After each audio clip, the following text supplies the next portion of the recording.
the closest place to the gates of hell is politics, and God tells us to go to the gates of hell. This is the My Campaign Coach podcast, where we talk about how to win elections. Every week, we let you hear straight from the best consultants, operatives, and candidates in the game, all for one reason, to help you win. For more information about how we can help you win, visit mycampaigncoach.com. Now, here's your host, Raj Schaefer. Welcome to the How to Run for Office podcast from My Campaign Coach. The ultimate goal of this podcast is to inspire and inform individuals who want to make a difference. The variety of backgrounds of the folks we hear from every week really drives home the fact that it doesn't matter where you come from or what you're born with. You can make a difference. Work ethic, tenacity, and love of service are the common denominators that absolutely talk about every single one of the guests that we have on. Our guest this week has those traits in spades. Dan has worked on political campaigns since 2007. After climbing his way through the ranks from a grassroots volunteer to campaign manager of multiple state and federal races, he discovered he wanted to broaden his ability to help others find solutions to complex challenges that they face, which led him to starting Haven Strategies, a strategic consulting firm. He's worked on everything from the presidential to county level races and always believes in running like you're 10 points behind. You can run scared or unopposed, so if you're opposed, run like you got the devil chasing you. Like myself, Dan is a student of Zig Ziglar, Dale Carnegie, and Sun Tzu. He leverages the lessons these men have shared throughout his life, but he believes they make a big difference on the campaign trail. Here before recording the podcast, we spent about half an hour nerding out about Stonewall Jackson and Civil War and Napoleonic Wars, and we both are big fans of looking at the way that military history and strategy inform our views of campaign strategy and how we help win races. Right now, Dan lives in Roanoke, Virginia with his wife Rita and their 3 daughters, and they're actually expecting baby number 4, a little boy, the first boy in the family, come December. So Dan, welcome to the podcast. Thanks for being on today. Raz, I appreciate you having me on. Well, I had a blast nerding out with you before we started recording about Stonewall, the namesake for my son, and about military history and the role it plays in campaigns. Let's talk a little bit about, at the beginning, about your story, how you got where you're at, and how you got plugged in on the grassroots side of politics and building the resume you have. Sure. Well, I grew up in a Republican household. My dad is a proud Republican, and he's from a long line of proud Republicans from West Virginia, of all places. And, his grandfather was a proud Republican in West Virginia during the New Deal era, which, if you know any of the history, was kind of a physically dangerous thing to do. That's a lonely, dangerous time to be a Republican in West Virginia. That's right. He'd take his Colt 45 to the polls to make sure he could vote, Wow. without the guys beating him up. And he was actually an evangelist in West Virginia as well. And he'd have to, go on the circuit with his Colt 45, put it on the podium before he preaches, and just make sure everything's all good. So I love it. My dad kind of is from that line of Republicanism, and it kind of passed it down to me. I remember, watching the Bill Clinton, scandal and all that on C-SPAN growing up. My dad yelling at the TV. He's a pastor, but we all have our vices, and so I grew up doing that. A lot of the military stuff, the military history in my background. My dad was also a Vietnam War veteran, and so growing up, my bedtime stories were, I'd ask, "Hey, Dad, can I have a war story from your time in Vietnam?" And he shared it, and I grew to love, history, military history, but also politics. I didn't expect to go into politics, though. It was never my design. I went to Liberty University to study religion. I got a Bachelor of Science in Biblical Studies, and that really helped me to research and learn how to research. But after I got out of college, I had a passion. I had volunteered for political campaigns in 2007 for president. I had just always magnet attraction to politics and news. And, I prayed about it and just said, God, you've given me this passion. What do you want me to do with it? And so my life took a big shift in direction. I was going to go into the pastorship. I decided to go into politics. You might think they're, so diametrically opposed. But, there's a Southern senator that used to say, the closest place to the gates of hell is politics. And God tells us to go to the gates of hell. So, my life took a shift. I felt like I had an opportunity to go into a kind of a dark world to maybe be a light for God in my community. I'm by no means perfect, and there are very stressful situations on campaign trails. I think if there's a, political bio on me, people might say, well, he wasn't always perfect. Yeah, it happens, but I try to be a light for God in my community. And as I phased into consulting, I did that because there are a lot of bad consultants out there. Yes. There are some really good ones, but there are also some that are really just the end thing in mind is how they can line their pockets. And I wanted to do with my business partners is to do what is best for the candidate. And sometimes that's not even charging them, saying like, you don't even need a consultant. Just take this model and run. So that's kind of my political history.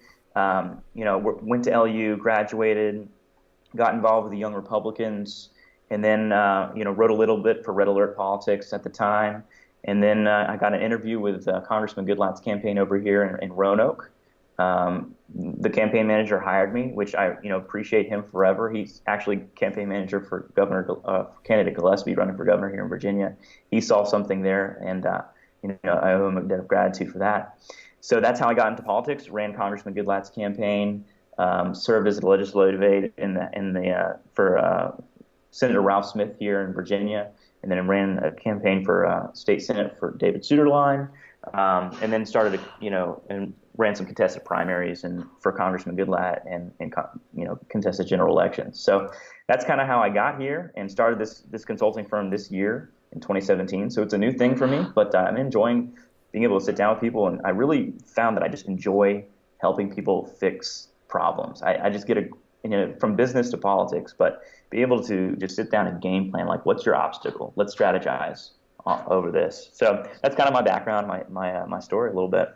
Well, there's a lot that we share in common across the board, but especially when it comes to our view of why we do what we do and having a strong mission there that's informed by more than a bottom dollar. I mean, we both got wives, you got kids, I'm fixing to have one, we got to pay the bills. But at the core, I've always felt like this was the field that God called me to toil in, right? He said, this is where I have for you to work.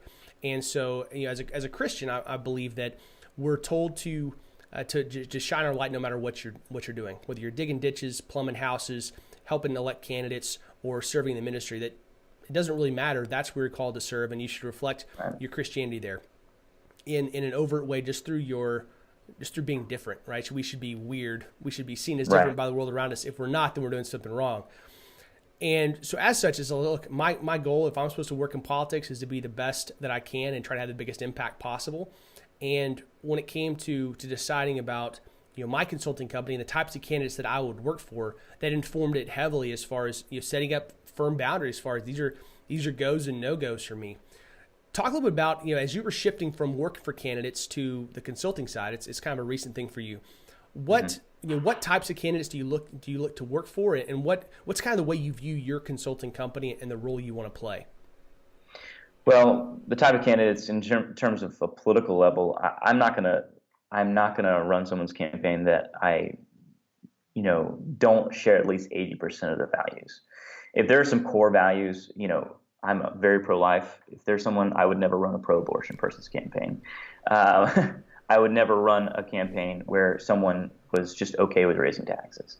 Those are kind of like your main core values as a conservative. I could not do that. So, but on the other side, I want to be able to help candidates out that share my values, that are conservative, that are going to shine a light into their community. I want to be able to run the most conservative candidate possible that has the opportunity to win, that can be a good standard bearer for the Republican Party, that can basically represent our values well.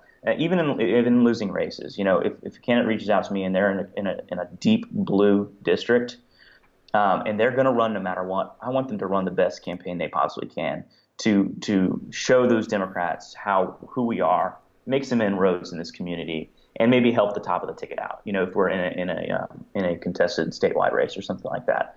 So probably the 80% line is where I stand. There have been opportunities for me to work for candidates or to help PACs that are helping candidates that I just abhor their values and views, and I've turned those down because money in the pocket's fine, but I have deep-seated principles that I really just wouldn't be able to live with myself with. And I don't know if there's a lot of consultants out there. It sounds like from listening to your podcast there are a lot, and it's been a good eye-opener.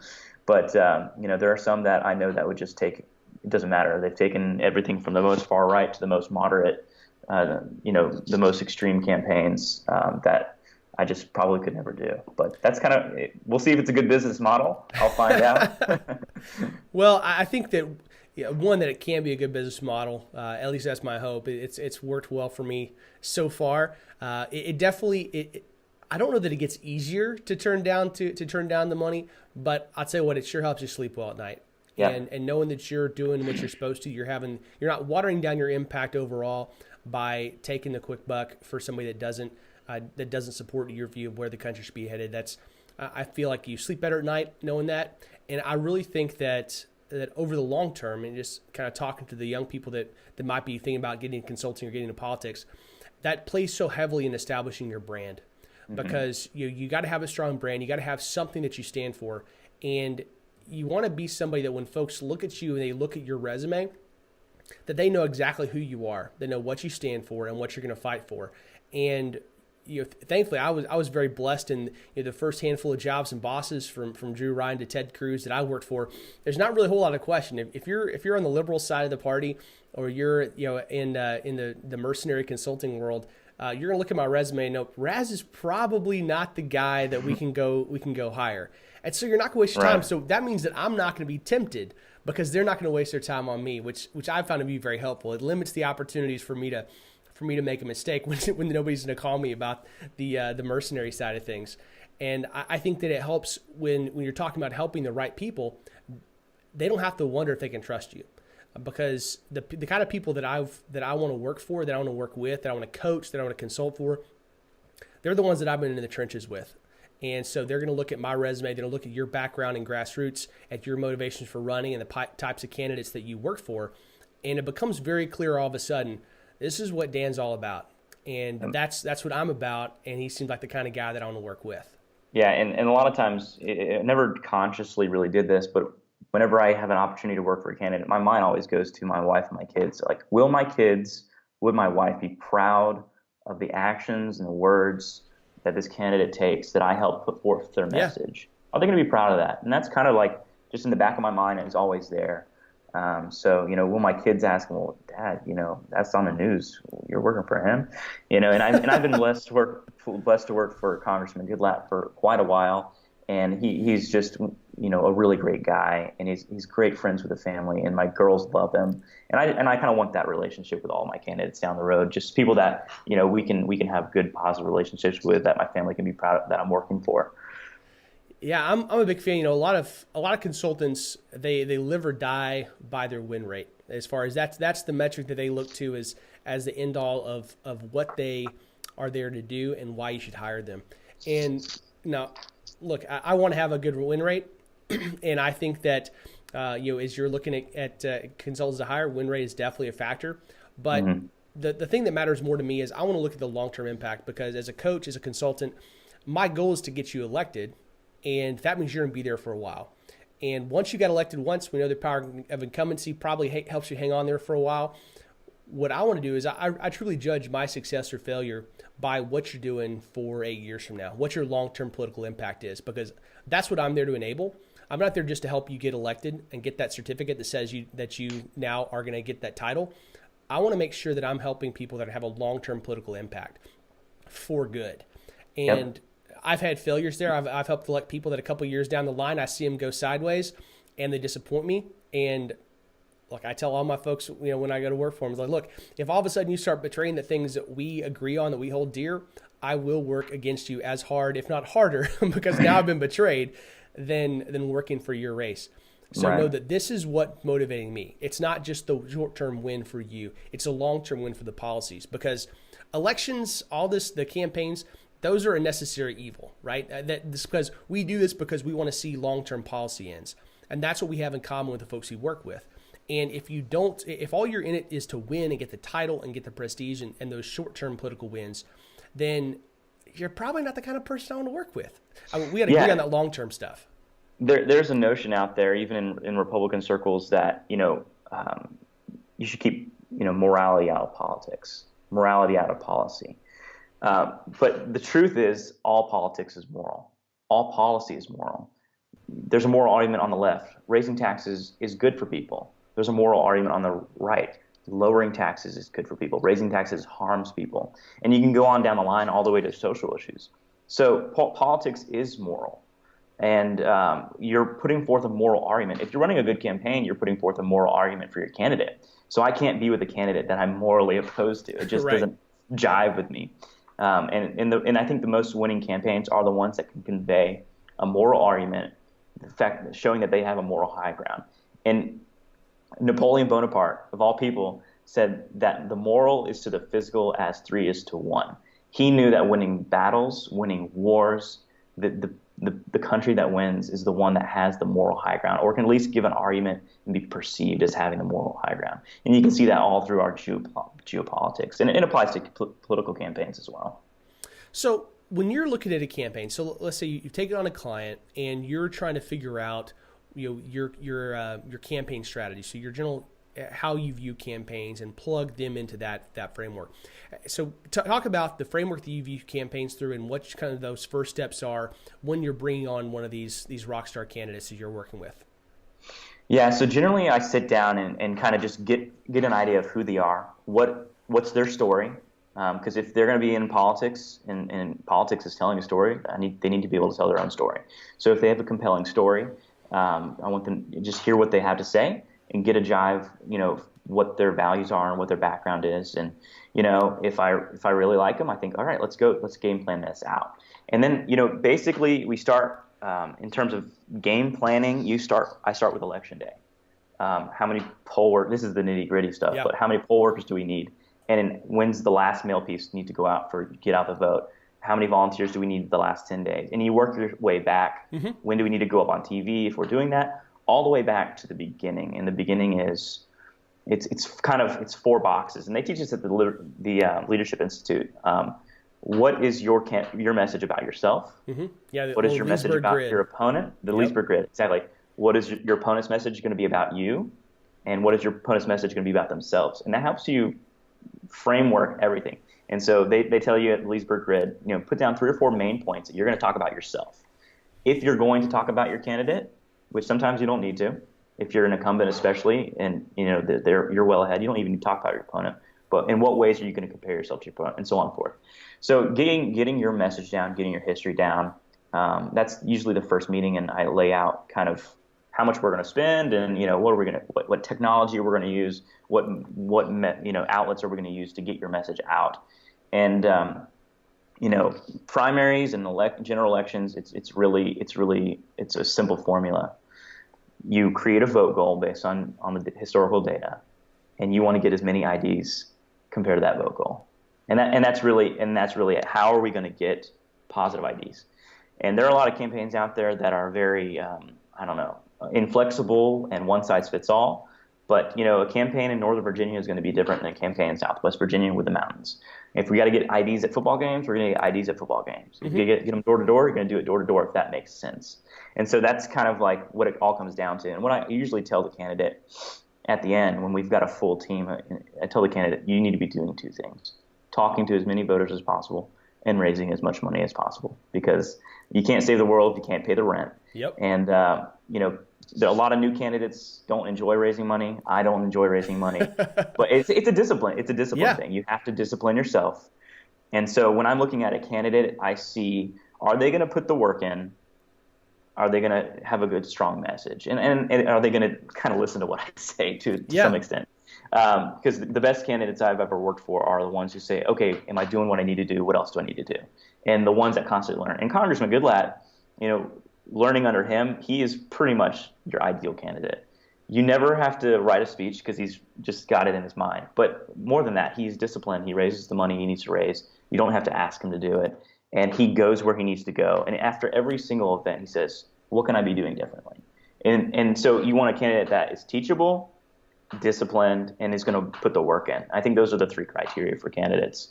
Are you going to have the fire in the belly to push it through even when all the polls say no, all the money is out over your head? Are you going to be able to push through it and put the grind in to work? Are you going to have the grit to stick through it?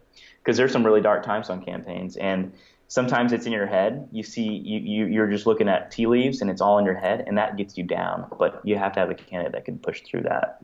That's a really good list of things that they've got to have, because that's one of those things. Once you have an incumbent, it's so easy to get locked into this idea that I got here, so clearly I know what I'm doing, and I really don't need all that much advice now because I'm a rock star, and yeah, you might have helped me get here, but I'm probably here because I was just awesome. Right. And not only is that bad, even if it's true for you to latch onto that, but it's probably not true. And I remember, when I was working for Senator Cruz, after every single event we did, whether it was a small event or talking to a couple of donors or a big speech, one of the first questions that he would ask me when we got off stage and we were headed out, even oftentimes before we got to the car, is like, okay, how'd it go? What could I do different? And he actually wanted constructive feedback. He wanted you to tell him that this was a specific thing that you should definitely keep doing. These are things it didn't really go that well, or this is something I didn't know. I noticed the audience did not really like. Maybe it worked better when you said it this way at this other event.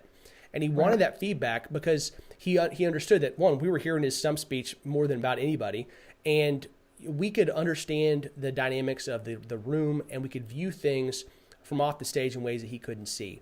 And so I think that's a key one that I want to focus in on, because your ability to know that you can always learn. That's something that a lot of candidates lose out on and lose sight of, especially once they've won a race.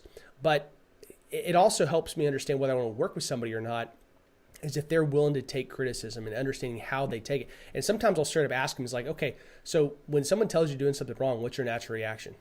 And Right. I like doing, in some cases, some personality profiling and actual personality testing on folks that I'm working with, depending on the level of intimacy that we're going to have, because I think that it's really important knowing how you work together. When you're looking at providing that constructive feedback and maybe coaching someone that's not terribly excited about hearing the negatives about themselves, what are some of the things that you do to try to help make that easier, help get them on board with that? Well, I always tell them when I'm going into and I'm really upfront with them. I'm like, look, in this race, I will do you a disservice if I just say yes the whole time. So I'm going to tell you when I think you're wrong, and I'm going to provide advice when I think that I'm right, and that's my job. In politics, on the operative side, I think there's a tendency to be yes man or not upset your candidate, and I get that, and you don't want to provide excessive worry for your candidate when they don't need it. But you do your candidate a disservice if you don't tell them the truth, and you don't provide advisorship. That's the whole reason you're getting paid for it. So I just tell them, like, look, if you can handle the truth, then let's do this. And I'm going to lay it out. And when I think you need to tweak your campaign speech, or you made a really big mess up, we're going to have to talk about that and make sure we mitigate that in the future. If you're okay with me being brutally honest with you, I think we're going to be good to go. But that's a lot, and it's hard I think it's probably hard for some candidates, because these people are like, a good candidate has a great resume. They've been CEO, and a lot of times they've never been told no, or, you can't do that, or we don't have enough money, or, no, I'm not buying, another 10,000 yard signs. You got great name ID. We're fine. But there are ways to do that in tactful ways on my side too. And I think part of that is talking with the other people on your team, getting everyone on the same message, so you can provide a united front too. If you think it's going to be a real battle with your candidate, provide a united front calmly, and talk to the other advisors and make sure do we agree on this? Is this a strategy? Okay, well, look, let's have a united front with our candidate. But there's a tendency to be a yes man in politics, and in my mind, when I first got into this, and I was working with Congressman Goodlatte, who's chairman of the House Judiciary Committee, he's won many contested races. I'm like, how am I going to be the best servant for this candidate? My job is to serve him and advise him, and that's to not be a yes man all the time, and to provide my honest opinion when it's necessary. There are hills to die on, and if it's a small thing, I'm not going to die on it, and it's just picking and choosing the right moments to do that. You mentioned earlier that there are those dark moments in a campaign where you're going to, oftentimes the candidate can get inside their own head. And I've noticed that a lot of those come down to when they feel like they're losing control, right? It's when you feel like you're losing control. And in my mind, you're never really in control of your campaign, right?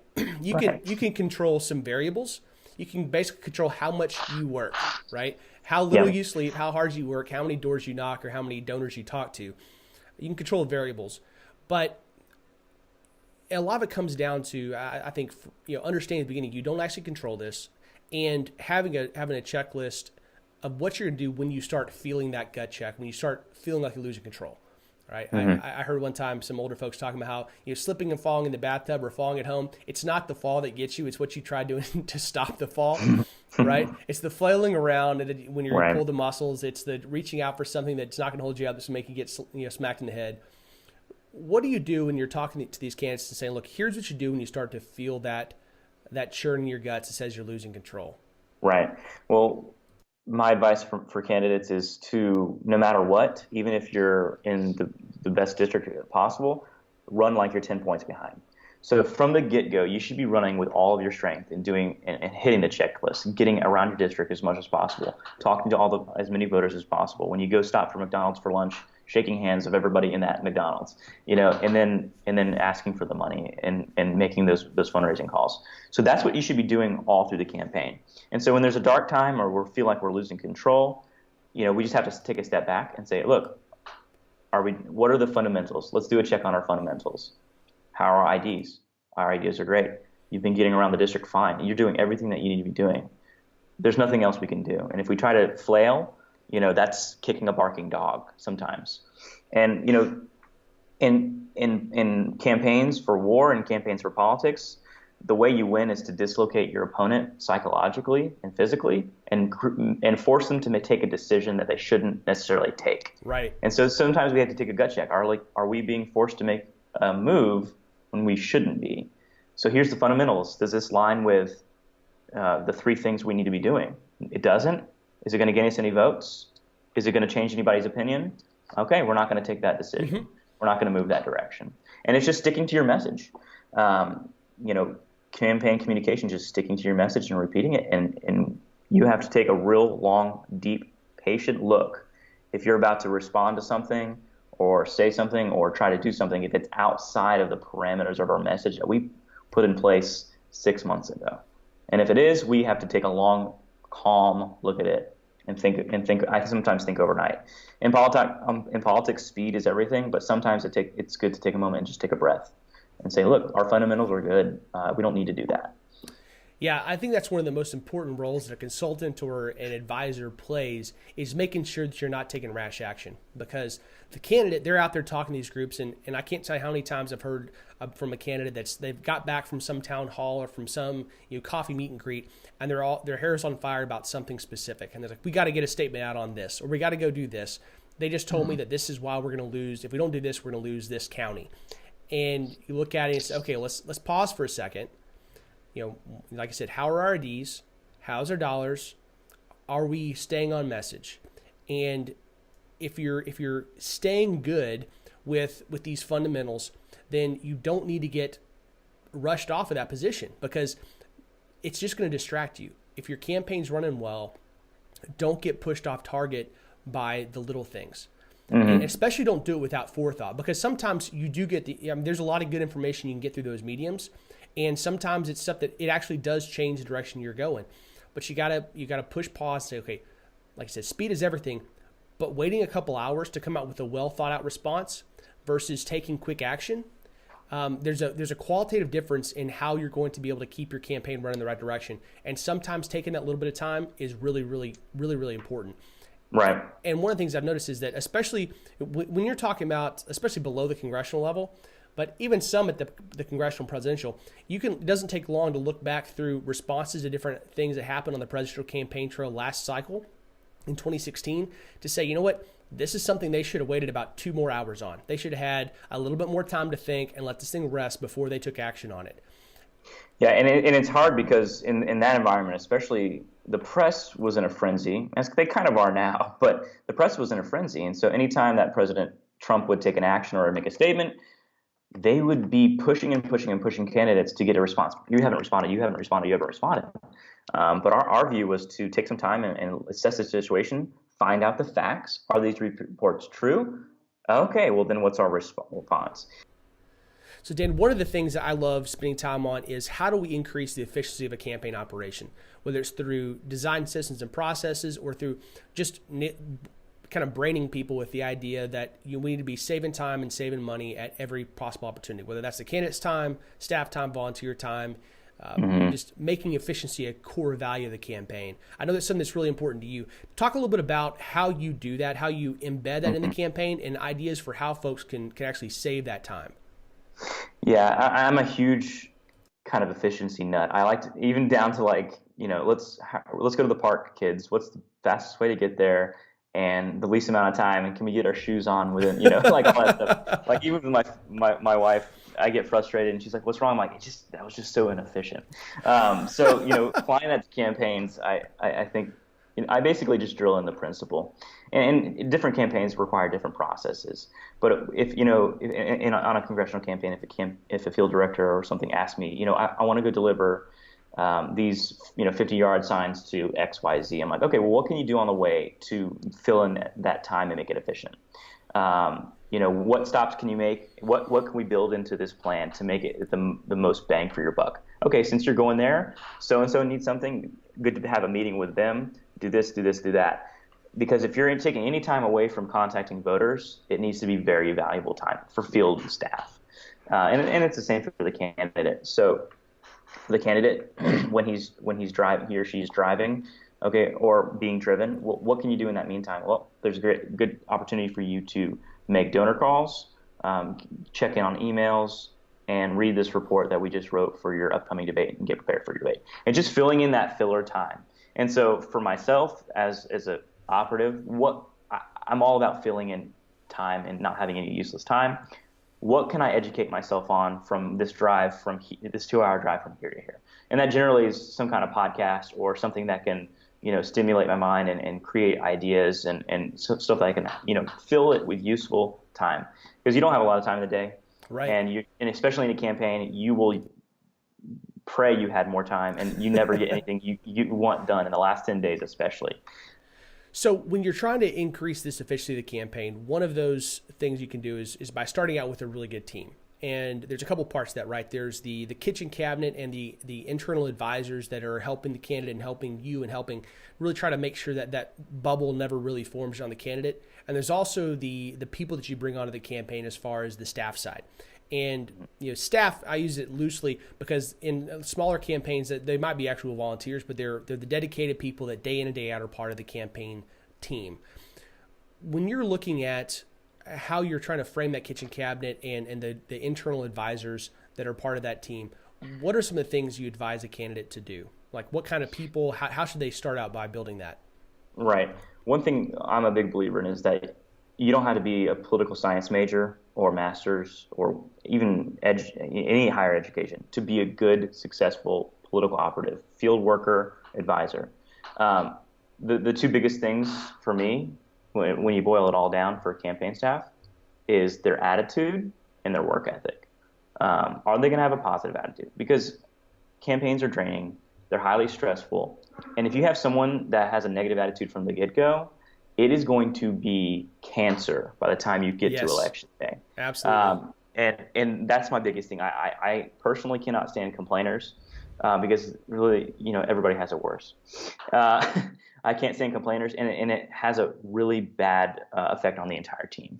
Your nerves are already frayed. So when you have someone coming in and complaining about the heat, the office, yes, I know that's heat. There's ants everywhere. This place is about to fall down. We're all in this together. Be quiet. And one theme that was passed on to me is, no excuses, play like a champion. Right. It's grit. When you're out on a football field and it's just raining and it's humid, it's hot and bugs and gnats, and you're complaining, how is that helping move the ball forward? Everybody's in the same boat. So stop complaining about it. So when I advise candidates or when I'm looking at building a team, I try to gauge their person's attitude and try to gauge their previous work ethic. One of the guys that I've mentored, he's just one of the hardest workers in the world. He doesn't have a political education. He was a volunteer for years. He doesn't look like a political operative, but that guy got me 1,000 petition signatures, and our goal was 4,000. He did 1/4 of our work just by grinding it out. And after that, I was like, you deserve a job. Let's hire you. And the guy knocks doors like crazy. And it's in the little things that I judge you to see if you're responsible for the big things. Right. I came up through the ranks as a volunteer. And so I started out knocking doors and making phone calls. So that's what I value most. It doesn't matter, even on the political spectrum, on a team, I don't care where you are on a political spectrum, as long as you will represent our candidate well, as long as you are willing to work your butt off and have a good attitude. And that's kind of what I really try to look for. One of my favorite stories from Jocko Willink and Leif Babin, who I talk about in the Extreme Leadership book and the Jocko podcast. I love those guys. One of the things that they talk about is how, when they were over in Iraq, a bunch of Navy SEALs, they really had, some of these times a lot of folks were complaining. And what they would say every time somebody came out to complain is, nothing works, everything sucks, get it done. It's like everybody's in the, like, just like you're talking about on the football field. Yeah, everything sucks, nothing works. We're dealing with an imperfect world, and campaigns of all places, things are happening that we don't have control over. But what we can control individually is our response to those negative outside variables. So you say, look, yeah, it's hot outside, but we got a certain number of IDs we got to make this week, and that requires this many door knocks, and so I'm going to go knock doors. And one thing I can control is how many doors I knock this hour. Right? I can get out there for 8 hours a day, and I can knock a bunch of doors, and I can go talk to voters and control myself and make sure that I'm presenting as a good ambassador for this campaign. How many donor phone calls can I make? I may not be able to control how many dollars they actually get or how much we raise today, but I can control how many phone calls I make.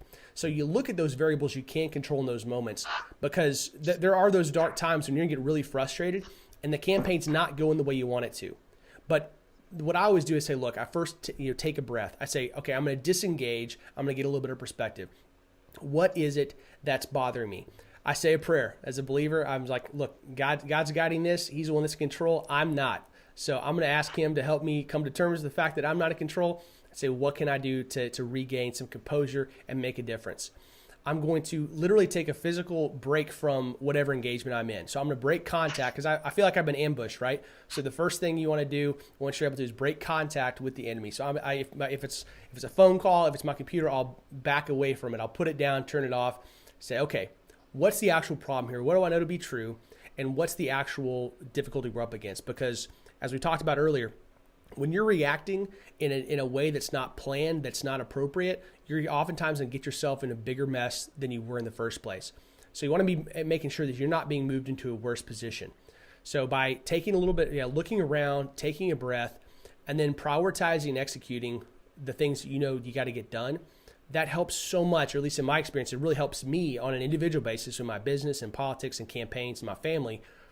Whenever I get in one of those situations where I start feeling out of control, those are the type of steps that I take. And it's a huge help to me to make sure that I don't make worse decisions, because that's when I've made the biggest mistakes in the past, is when you feel under pressure and you actually have time to maneuver that you don't take advantage of.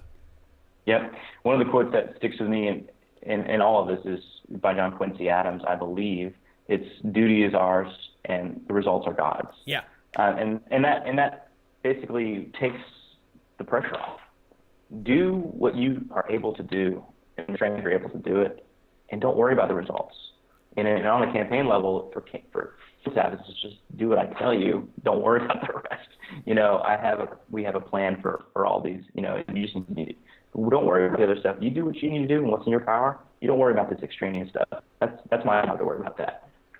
So Dan, you talked a little bit about the fact that you're a nerd about military history really informs a lot of your campaign strategy.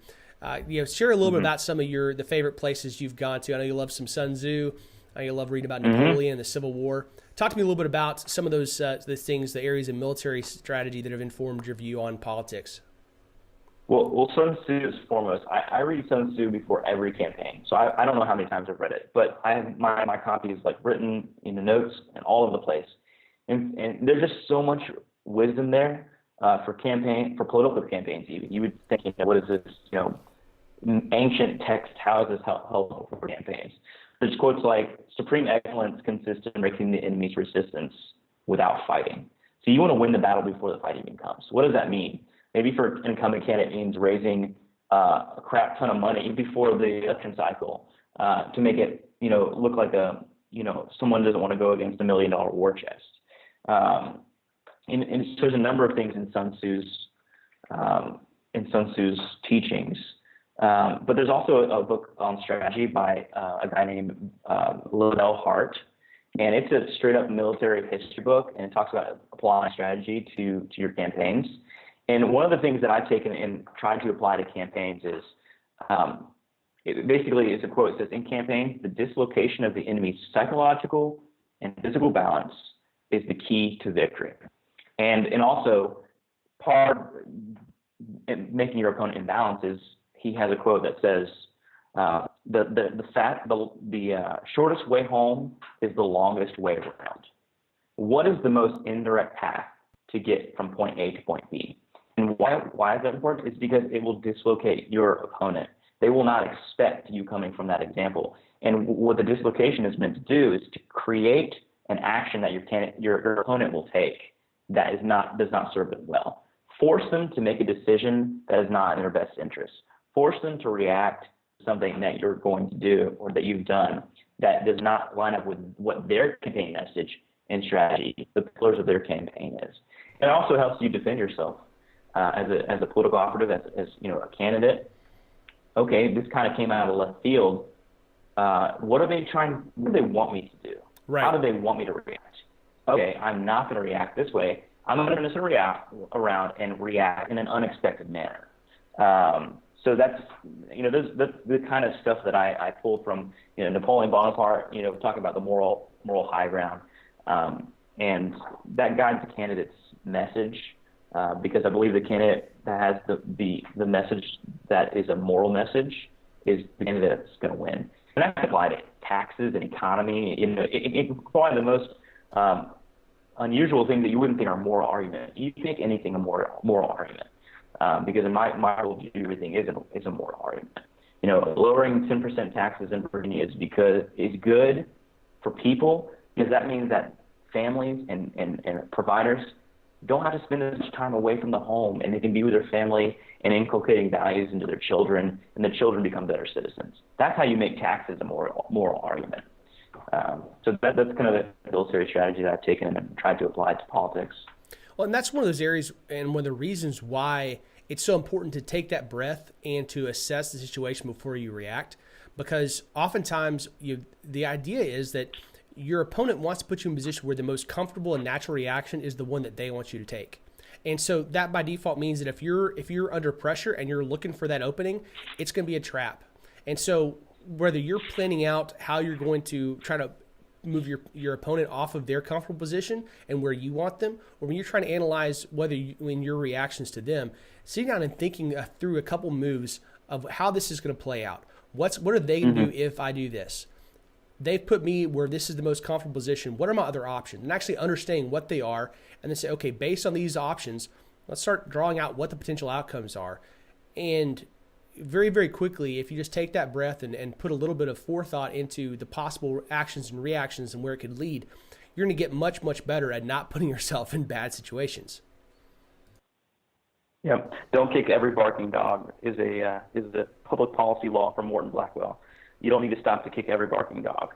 And another, piece of truth from the military strategy side is basically time and surprise are the most vital elements in war, and I'd say they're the most vital elements in campaigns.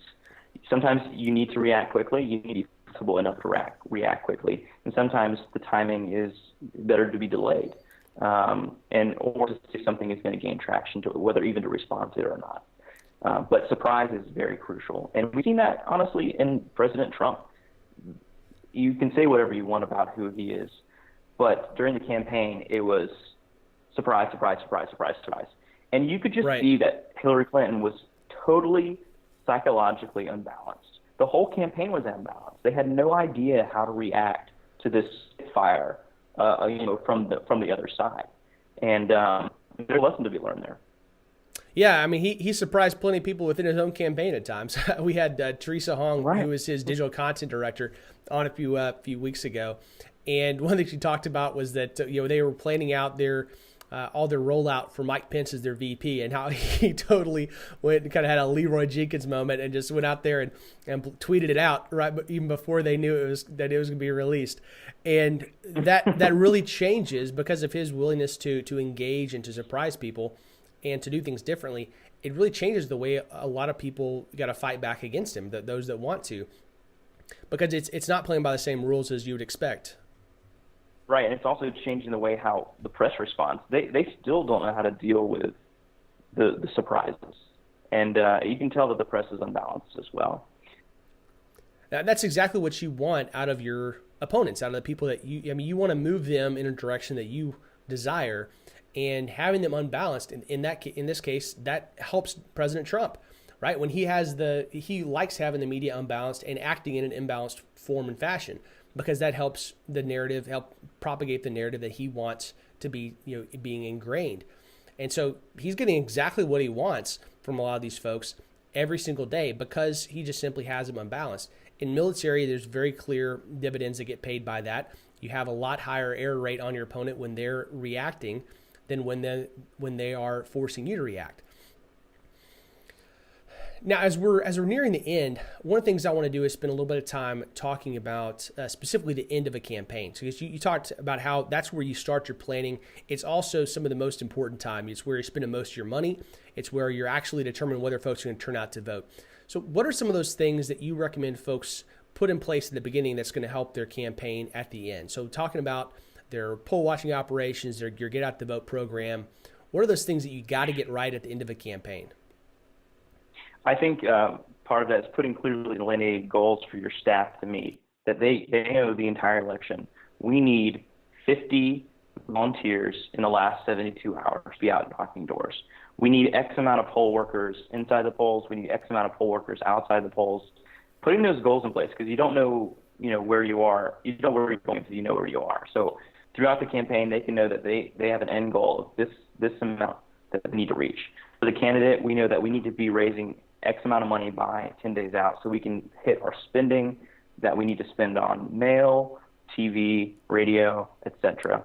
I think it's just having the goals laid out for your campaign to be able to meet that. And then also just staying on message. It's just, I can't reiterate that enough. There are very circumstances where you really need to change your message. Now, there may be extraneous events that you can incorporate into your message, but your message is your principle, and the narrative is something that you build out of it. And just sticking to your message in the last 10 days out. There's no need to change. And actually, that's the time that you basically put the finishing touches on your message. In conclusion to my campaign, we've talked about this in the beginning. This is who I am. This is why I'm best to meet these values. Here, let's talk about these values more. What do I want to impact? Why does my background support this specific plank on my campaign? And finally, here's how I plan to implement those, and just reiterating and kind of wrapping up your campaign message from start to finish. Making sure your stump speech is finely tuned and you can recite it in your sleep. Yeah, I love having clearly defined goals, and part of the virtue of planning from the end back is that you're able to break those down not only by gross end goals, but by weekly and monthly totals.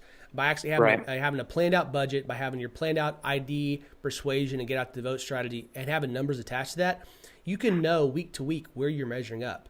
And you know all your volunteers, your volunteer captains, campaign manager, whatever sphere of responsibility and authority you're giving them key performance indicators that you're tracking. So every week on your call, you can say, okay, where are we at? What were our goals last week? How do we measure up against those? What do we need to do differently this next week? How far ahead or behind are we, and why? Okay, now let's make sure that we're making the changes in our operations to make sure we're getting back with those goals and staying on track. Because if you are, then you're in a wonderful situation, and then you want to keep there. But the only way you're going to know in those dark moments whether or not you're doing what you're supposed to is if you have actual numbers and metrics that you're tracking. That's right. And it basically, by having goals in place and by tracking those goals, and it seems simple, but you'd be surprised by how many candidates go into campaigns that don't know. Yes. You know this, but like I said before, you don't know where you are. You don't know where you're going unless you know where you are. So you need to have the end goal and your current data tracking it. So if we need 20,000 positive IDs to meet our vote goal, we need to be tracking that all the way through. It's a surprisingly simple principle that people forget, but it's quite necessary. Yeah, there's a lot of thought that goes into what you actually measure during a campaign. And there's some things that are very easy, right? The number of IDs, the number of dollars. But I always recommend folks, picking some other KPIs that they can track through a campaign that may be a little bit more non-standard, but that fit the culture of the campaign, so that they're able to, at any given point, okay, I call my campaign manager and I check in and say, okay, how many IDs we got? How many doors have we knocked? Those kind of things. What's our door open rate? What's our cost per door that we're knocking? Different things that you're tracking through a campaign that you keep your eye on, because what you're measuring from the consultant and the candidate position is what the people in the field are actually going to pay attention to. Right. And so by picking good things to measure, it means you're going to be really inculcating throughout your campaign this desire to meet your goals. And so they're going to be tracking that. You're going to be holding them accountable to those goals. And that means that by measuring the right things, you're going to be encouraging them every single day, even when you're not talking to them or when you're not pushing them. You're going to be helping encourage them in the right direction in a way that helps the campaign overall. Right, and the main thing that I would usually disseminate to staff is just our IDs in a given precinct. By knowing, and I'm a nerd. I break down the biggest campaigns to the precinct level, and I put in a vote goal for every blasted precinct. Yes, and it gets a lot to track in an Excel sheet or something like that. But it helps when we're formulating our game plan and using our time efficiently. We're not going to go to the precinct that has 80% ID vote goal rate. We're good there. Let's go to the one that has 30. And by knowing that, we don't waste time in a precinct we are already doing great in. And so I basically just talk about IDs.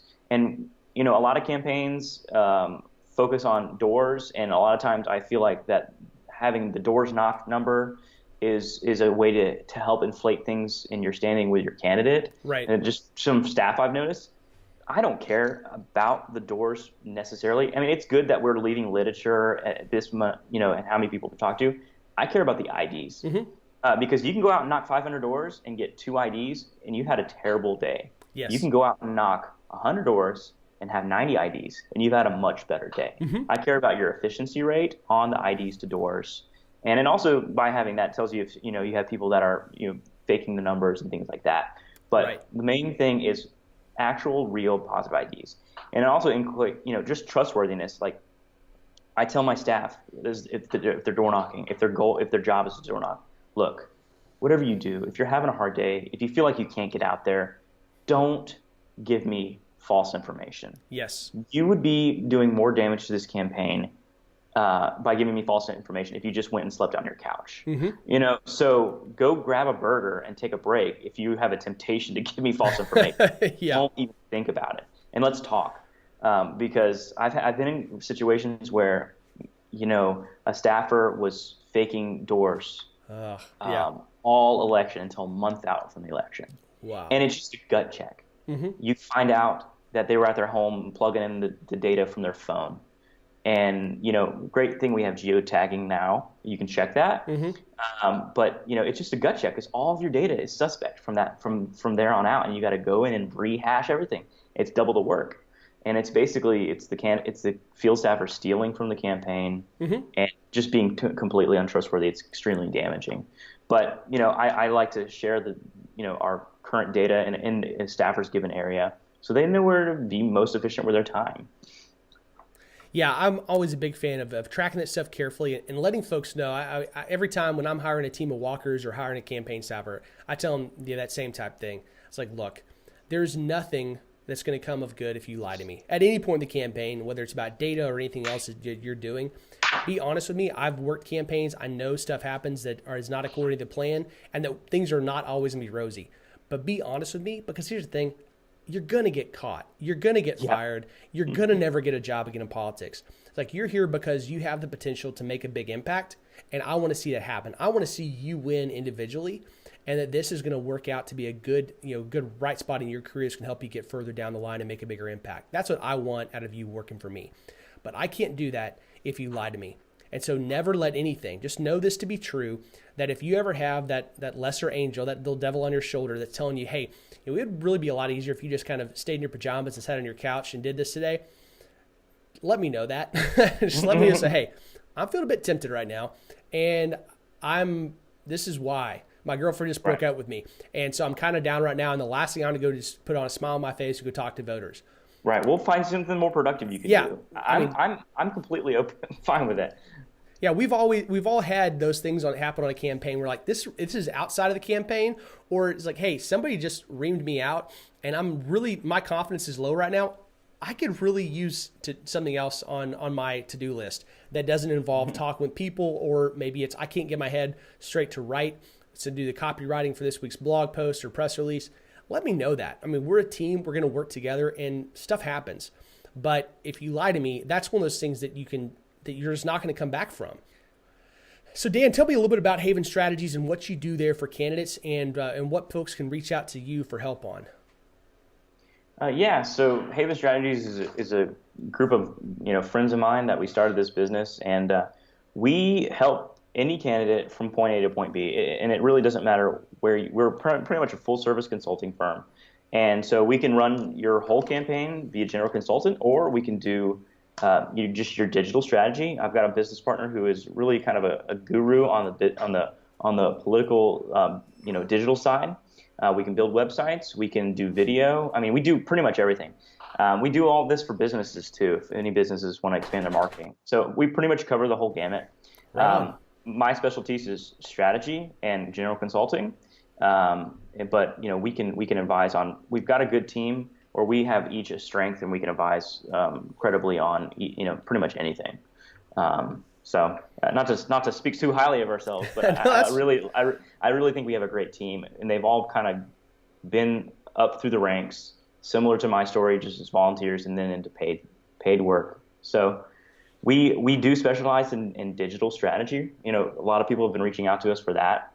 So that's kind of like in our wheelhouse right now. But we also do general advising for candidates. And if a candidate wants to just sit down and talk, we'll write out the game plan for their election. And if we feel that they don't need a consultant, they don't need to spend the money on a consultant, we'll be like, look, here's your campaign plan, just stick to it. If you need anything, call us. We don't need to take your money. We're looking to help good conservatives win elections. Well, I think there's definitely a lot of listeners that should take advantage of that and reach out to you guys. Where should they go as far as website and social media contact information if they want to get a hold of you and ping you on Twitter, or to find out more about Haven Strategies online? Sure. You can go to our website, havenstrategies.com. You can check me out on Twitter, DWebbVA, like Virginia, on Twitter. Check me out on Facebook. I'll friend you if you're not weird.